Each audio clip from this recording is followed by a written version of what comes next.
विधान परिषद सदस्य गोपाल अंजान जी, निवर्तमान महापौर श्रीमती नूतन राठौर जी, भारतीय जनता पार्टी की महापौर पद की प्रत्याशी श्रीमती कामनी राठौर जी, विभिन्न नगर पालिका और नगर पंचायतों के भारतीय जनता पार्टी के सभी प्रत्याशीगण और सुहाग नगरी के रूप में दुनिया के अंदर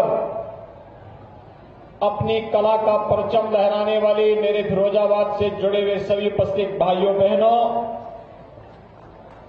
यमुना मैया के तट पर स्थित बाबा नीम करोड़ी जी के इस पावन धरा को मैं कोटि कोटि नमन करते हुए आप सभी का हृदय से अभिवादन करता हूं। भाइयों बहनों, कांच की इस नगरी ने एक बार फिर से अपने वैभव का परचम लहराना प्रारंभ कर दिया है। वास्तव में 2014 के पहले आपके सामने भी और देश के सामने भी प्रश्न खड़े हुए थे। ये प्रश्न थे पहचान के, भारत की क्या पहचान होनी चाहिए, हम अपने भारत को कहां ले जाना चाहते हैं, हमारा भारत कैसा भारत होना चाहिए। उस भारत को उसकी पहचान दिलाने के लिए युवा परेशान था, अपनी पहचान को छुपाने के लिए मजबूर था। दुनिया के अंदर भारत का सम्मान नहीं रह गया था। भ्रष्टाचार पर भ्रष्टाचार ये भारत की पहचान बन गई थी। विकास के कार्यों को केवल पंचवर्षीय योजना तक सीमित करके रख दिया गया था। लेकिन भाइयों बहनों, न सुरक्षा थी, न सम्मान था, और जब सुरक्षा और सम्मान नहीं रहेगा तो समृद्धि तो अपने आप ही गायब हो जाएगी। किसानों का पुरसाल था, नौजवान पलायन करने के लिए मजबूर था। देश के अंदर आत्महत्याओं का दौर चल रहा था। लेकिन हम सब आभारी हैं, प्रधानमंत्री मोदी जी ने 2014 के बाद नए भारत के निर्माण के साथ, जिस नए भारत का निर्माण करके एक श्रेष्ठ भारत के रूप में हमें प्रस्तुत किया है, आज दुनिया के अंदर उसका सम्मान है और उसके कारण हर भारतवासी दुनिया के अंदर सम्मान की निगाहों से देखा जा रहा है। याद करिए ना, आज भारत G20 के देशों की अध्यक्षता कर रहा है। दुनिया के अंदर कहीं भी कोई क्राइसिस आती है, भारत की ओर आशा भरी निगाहों से दुनिया देखती है। आज भारत दुनिया के अंदर अपने टैलेंट के कारण, अपनी टेक्नोलॉजी के कारण और अपने युवाओं की ट्रेनिंग के कारण जाना जा रहा है। आज भारत के अंदर तुष्टीकरण नहीं होता है। आज नए भारत के अंदर अपने नागरिकों के सशक्तिकरण पर ध्यान दिया जाता है। ये तुष्टीकरण की राजनीति समाप्त हुई तो भारत के सशक्तिकरण की राह प्रारंभ हुई, और ये सशक्तिकरण की राह का ही परिणाम है कि करोड़ों लोगों को मकान मिल गए, करोड़ों लोगों के घर में शौचालय बन गए, करोड़ों लोगों को स्वास्थ्य बीमा का कवर मिल गया, 80 करोड़ लोगों को कोरोना कालखंड में फ्री में राशन मिल रहा है। ये केवल भारत के अंदर हो रहा है, दुनिया के अंदर अन्य कहीं नहीं हो रहा है। हमारा भारत आज बदल गया है। आज दुनिया के अंदर भारत के बारे में लोगों की धारणा बदली है। और भाइयों बहनों, जैसे भारत के बारे में धारणा बदली है, ऐसे ही उत्तर प्रदेश के बारे में भी धारणा बदली है। प्रधानमंत्री मोदी जी के नेतृत्व में ये जो धारणा बदली है, उसे उत्तर प्रदेश ने प्रधानमंत्री जी के विजन को अपने मिशन का हिस्सा बनाया है। प्रधानमंत्री जी का ये विजन है हमारा मिशन, और भाइयों बहनों, आज उसी का परिणाम है। ग्रामीण और शहरी क्षेत्र में उत्तर प्रदेश के अंदर 54 लाख गरीबों के लिए मकान बन गए। 2 करोड़ 61 लाख से भी गरीबों को एक शौचालय मिल गया। 10 करोड़ गरीबों को आयुष्मान भारत योजना और मुख्यमंत्री जन आरोग्य योजना में स्वास्थ्य बीमा का 5 लाख रुपए सालाना कवर मिल गया। 1 करोड़ 75 लाख गरीबों को उज्ज्वला योजना के कनेक्शन मिल गए। और अब तो ये भी हमने तय किया है कि दीपावली और होली के अवसर पर उज्ज्वला योजना के हर लाभार्थी को फ्री में रसोई गैस के सिलेंडर भी उपलब्ध करवाएंगे। हर गरीब का जनधन का खाता खुल गया। 15 करोड़ लोग उत्तर प्रदेश के अंदर पिछले 3 वर्ष से फ्री में राशन की सुविधा का लाभ प्राप्त कर रहे हैं। आज उत्तर प्रदेश के शहर सौदों के आतंक से भयभीत नहीं, बल्कि सेफ सिटी के रूप में अपनी पहचान बना रहे हैं। आज भाइयों बहनों, उत्तर प्रदेश के शहर कूड़े के ढेर नहीं, बल्कि स्मार्ट सिटी के रूप में अपना जलवा बिखेर रहे हैं। आज उत्तर प्रदेश अपने साफ और सेफ सिटी के लिए जाना जाता है। 2017 के पहले उत्तर प्रदेश के अंदर पार्टी विशेष के कुछ युवाओं के हाथों में, कुछ उनके कार्यकर्ताओं के हाथों में तमंचे लहराए जाते थे, व्यापारियों को भयभीत करते थे, आम नागरिकों को भयभीत करते थे। आज तमंचा नहीं, आज यूपी के नौजवान के हाथ में टैबलेट है। टैबलेट 2 करोड़ युवाओं को हम टैबलेट फ्री में उपलब्ध करवाने का कार्य कर रहे हैं। और भाइयों बहनों, ये नया उत्तर प्रदेश, नए भारत का नया उत्तर प्रदेश, इसमें स्मार्ट सिटी भी है, सेफ सिटी भी है, integrated command and control centre भी है।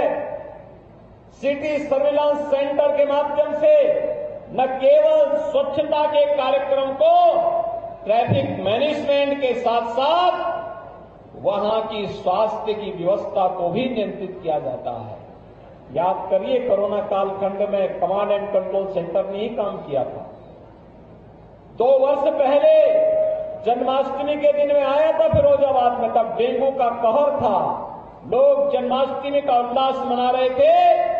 तब मैं फिरोजाबाद में घूम रहा था, यहां की गलियों में, और यहां के सांसद, विधायक, महापौर के साथ यहां की गलियों में देख रहा था कि इस डेंगू को रोकना है, कंट्रोल करना है, और इसको यहां की टीम ने कंट्रोल भी कर दिया था। भाइयों बहनों, आज हमारी पहचान एक नए सिरे से देश और दुनिया सम्मान कर रही है। अभी हाल ही में ग्लोबल इन्वेस्टर समिट हुआ। इस ग्लोबल इन्वेस्टर समिट में उत्तर प्रदेश में 35 लाख करोड़ रुपए के निवेश के प्रस्ताव आए हैं।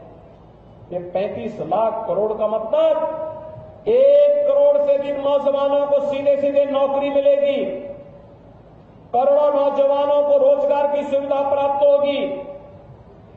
और उसी के लिए प्रधानमंत्री मोदी जी ने राष्ट्रीय शिक्षा नीति दी।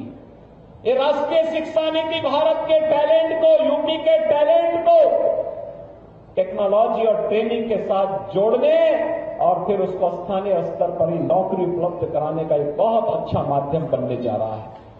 ये ग्लोबल इन्वेस्टर समिट में आपके फिरोजाबाद जिले में भी बहुत सारे प्रस्ताव आए हैं, हजारों करोड़ के प्रस्ताव आए हैं।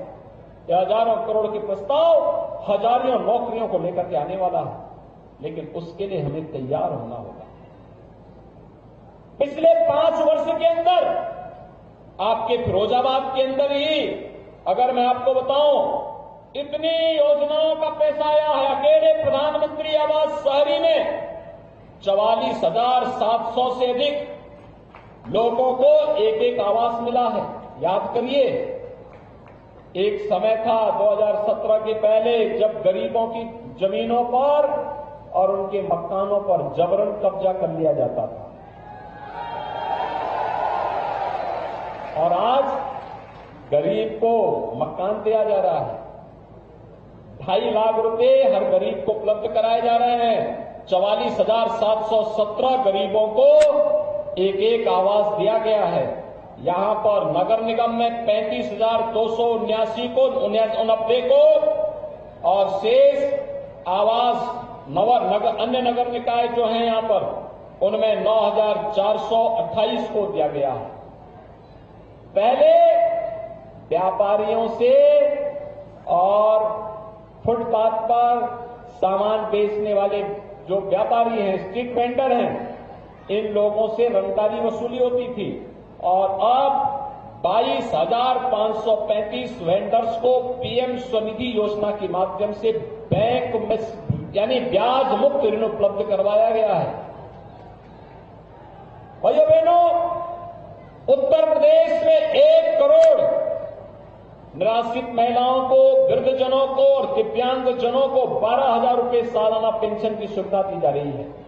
और आपके फिरोजाबाद में 14,150 निराश्रित महिलाओं को, 4,931 दिव्यांगजनों को, 18,358 वृद्धजनों को 12,000 रुपए सालाना पेंशन की सुविधा का लाभ भी दिया जा रहा है। दीनदयाल उपाध्याय राष्ट्रीय आजीविका मिशन में 792 महिला स्वयंसेवी समूह को 79 लाख का रिवॉल्विंग फंड भी उपलब्ध किया गया है। और मुख्यमंत्री नगर सृजन योजना में नगर निगम फिरोजाबाद का विस्तार हुआ है और नगर पंचायत मक्खनपुर का सृजन भी हुआ है। अमृत मिशन में 323 करोड़ रुपए की 5 परियोजनाएं स्टेट सेक्टर से हम लोगों ने आपके फिरोजाबाद के लिए स्वीकृत की हैं। और इसके साथ ही फिरोजाबाद जनपद में अमृत स्टेट सेक्टर योजना के अंतर्गत 86 करोड़ की 6 अन्य परियोजनाएं भी स्वीकृत हुई हैं। 27 करोड़ की परियोजना पूरे होने से यहां पे 14,000 घरों को हर घर नल की योजना का लाभ मिल पाएगा। स्वच्छ भारत मिशन में 17,325 व्यक्तिगत शौचालयों का निर्माण हुआ है और 511 लाख रुपए की लागत से सार्वजनिक और सामुदायिक शौचालय भी बनाए गए हैं। कान्हा उपवन का भी निर्माण हुआ है और साथ साथ नगर निगम के साथ साथ अन्य नगर निकायों में भी जो अंत्येष्टि स्थल हैं इनके निर्माण का कार्यक्रम हुआ है। 5 नगर निकायों में पंडित दीनदयाल उपाध्याय आदर्श नगर पंचायत योजना में भी धनराशि स्वीकृत की गई है।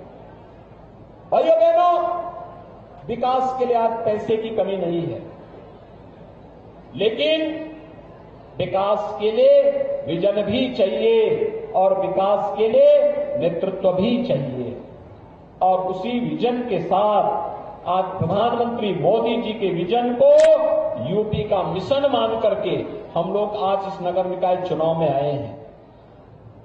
पहले 2014 के पहले कांग्रेस का फेल्ड इंजन और यूपी में समाजवादी पार्टी का फेल्ड इंजन उत्तर प्रदेश के विकास को पिछाड़ता था, और अब डबल इंजन डबल स्पीड के साथ विकास के कार्यक्रमों को जमीनी धरातल पर उतारने का कार्य कर रहा है। इस डबल इंजन के साथ एक ट्रिपल इंजन भी चाहिए। ट्रिपल इंजन की ताकत का एहसास आपने देखा होगा, गरीबों को मकान मिल रहे हैं। ट्रिपल इंजन का एहसास है कि पेयजल की योजना लागू हो रही है, शिविर की योजना लागू हो रही है। 2017 के पहले जो कांच का उद्योग बंद था, आज वन डिस्ट्रिक्ट वन प्रोडक्ट के माध्यम से एक्सपोर्ट के एक हब के रूप में हमारा फिरोजाबाद आगे बढ़ रहा है। और इसलिए भाइयों बहनों, आज मैं आप सबसे अपील करने के लिए आया हूं, ये नगर निकाय का चुनाव सामान्य चुनाव नहीं है, ये जाति मत और मजहब के आधार पर बंटने वाला चुनाव नहीं है।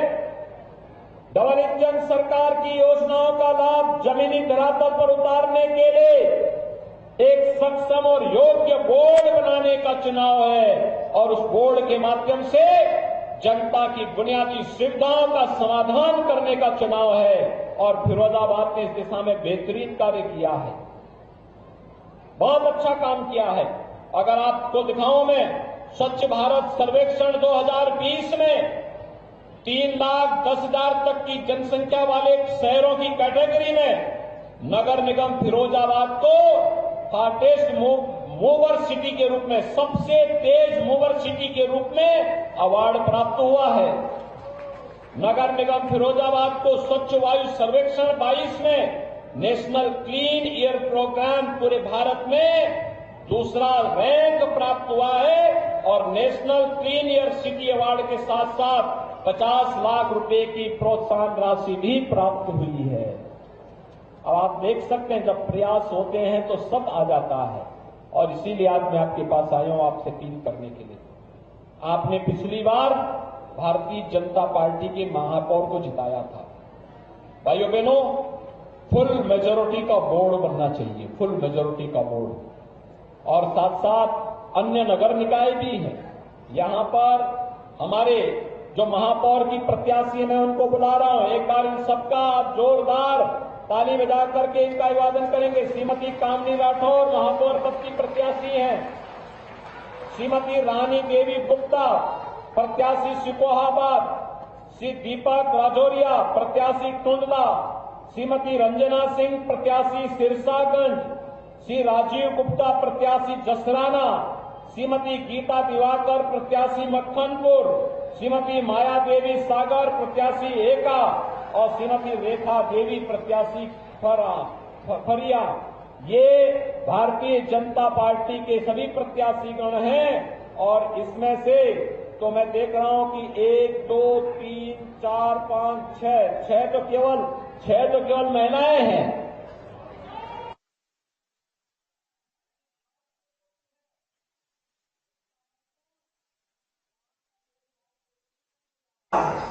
नगर निकाय के कार्यों में महिलाओं का प्रतिनिधित्व का मतलब नगर स्वच्छ और सुंदर होने जा रहा है।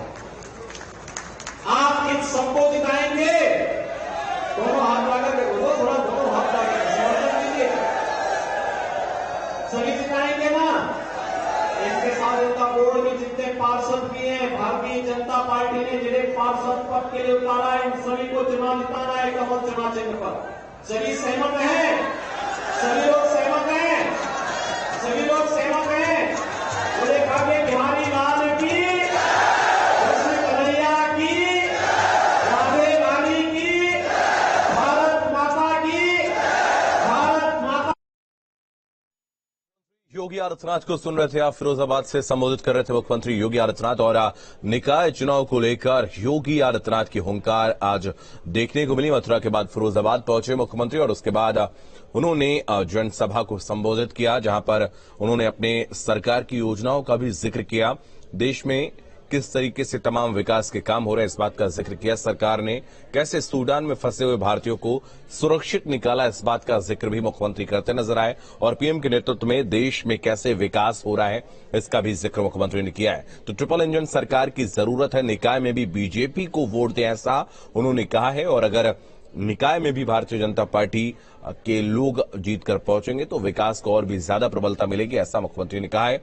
उन्होंने अपनी योजनाओं का जिक्र किया, गरीब परिवारों के लिए मकान बनाए हैं, ऐसा मुख्यमंत्री ने कहा है। और जनसभा को संबोधित कर रहे थे मुख्यमंत्री योगी आदित्यनाथ। इस दौरान तमाम जो प्रत्याशी हैं उनको भी उन्होंने मंच पर बुलाकर उनके पक्ष में समर्थन की अपील की।